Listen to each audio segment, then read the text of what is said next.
Gatoloco ngucap tanyuaris dene sira padha latah-latah anggeguyu apa kuwe Kyai Guru Sumawur krana saking yas ingsun geli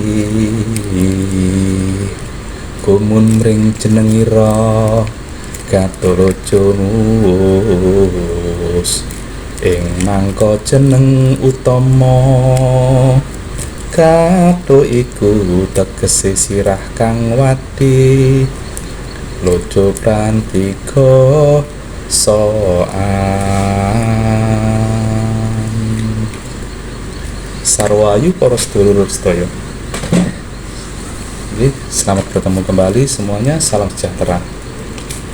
Yang barusan saya tembangkan tadi itu adalah serat Gatoloco pupuh kedua dalam format dandang gula podo ke-14 atau alinea ke-14.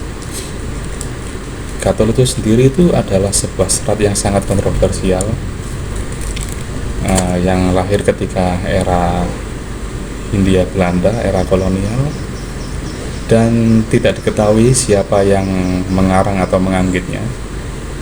Bahkan saking kontroversialnya dulu ketika zaman Orde Baru, penerbitan buku-buku teks mengenai Gatoloco ini dilarang beredar oleh pemerintah Orde Baru.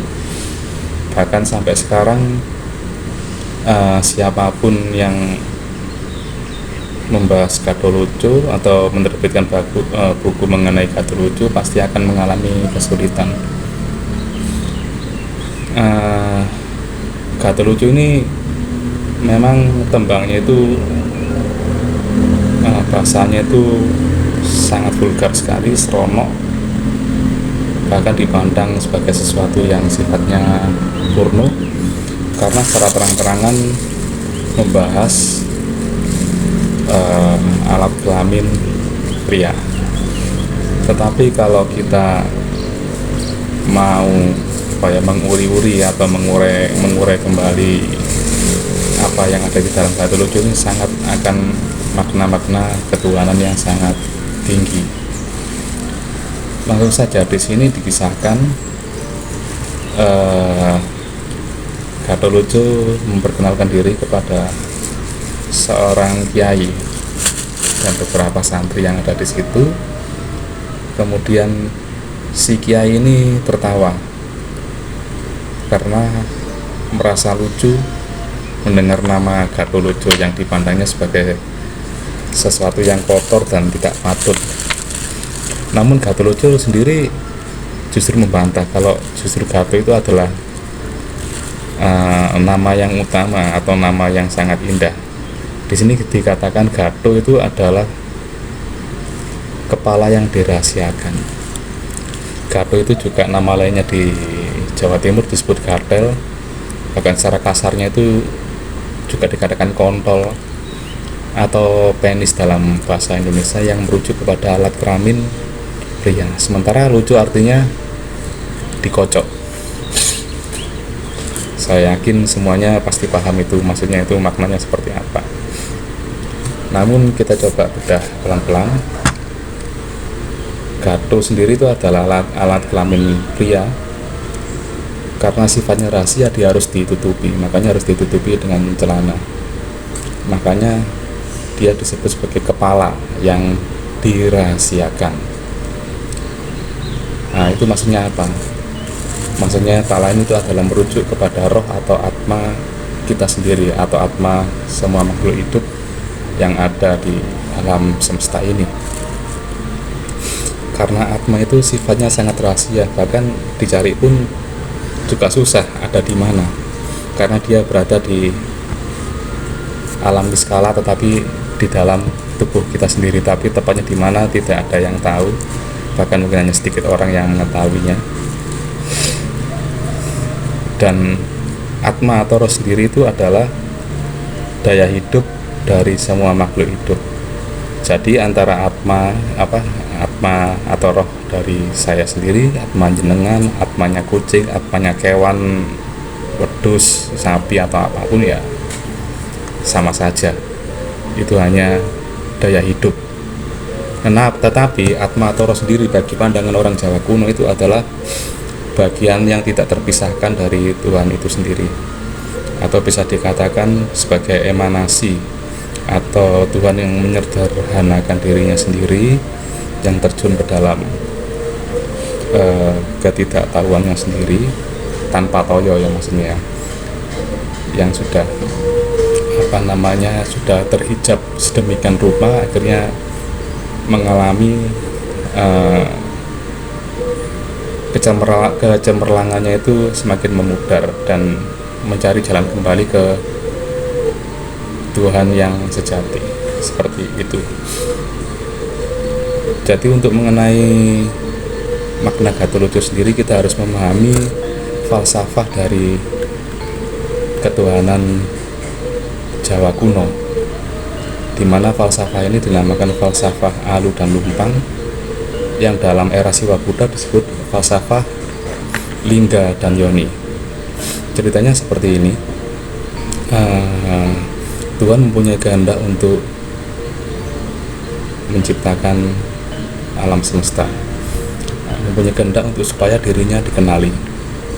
Maka supaya dirinya dikenali, dia memperkecil dirinya sendiri atau menyederhanakan dirinya sendiri. Ketika posisi Tuhan yang berkehendak ini dinamakan dengan Sang Hyang Alu. Jenengan tahu nggih, alu dan lumpang. Alu itu adalah yang panjang itu, yang fungsinya untuk mengecok atau menumbuk, dan lumpang itu adalah medianya atau lingkarannya itu yang biasanya dibuat wadah untuk bahan-bahan jamu, dan alat penumbuknya itu adalah alu. Dan di era Siwa Buddha, falsafah alu dan lumpang ini dinamakan Lingga dan Yoni. Nah, apakah itu Lingga dan Yoni? Jadi Tuhan yang sudah memiliki kehendak untuk dikenali ini oleh orang Siwa Buddha dinamakan Sadasiwa, Sang Hyang Sadasiwa, atau kalau era Jawa kuno dia disebut dengan Sang Hyang Alu, dan juga disebut sebagai Boponto Jati atau Bapak Semesta, seperti itu. Nah, ketika Sang Hyang Alu atau Sadasiwa ini memperkecil dirinya, maka juga akan menimbulkan bayangan keruh dari dirinya sendiri. Bayangan ini disebut Sang Hyang Maya. Maya sendiri kan artinya bayangan atau ilusi. Jadi semua gerak dari Maya ini tergantung gerak dari Sang Hyang Alu, Sang Hyang Sadasiwa. Jadi gerakannya itu adalah gerakan ilusi, gerakan palsu yang hanya menirukan gerakan Tuhan itu sendiri. Pada nantinya Sang Hyang Alu atau Sadasiwa atau Bapanta Jati ini akan menjadi sumber atau benih atau cikal bakal dari semua roh atau atma yang ada dalam makhluk hidup, sementara bayangannya sendiri atau Sang Hyang Maya sendiri atau Ibunta Jati sendiri akan menjadi sumber atau bahan-bahan atau cikal bakal dari material atau kebendaan. Dan ketika sumber-sumber roh ini, sumber roh atau Sang Hyang Sadasiwa atau Sang Hyang Boponto Jati ini bertemu dengan Sang Hyang Maya atau Ibunta Jati, bertemu dalam benturan pertamanya, maka akan menjadi berbagai macam ciptaannya atau ciptaan Tuhan sendiri, dari mulai yang sederhana hingga yang paling rumit.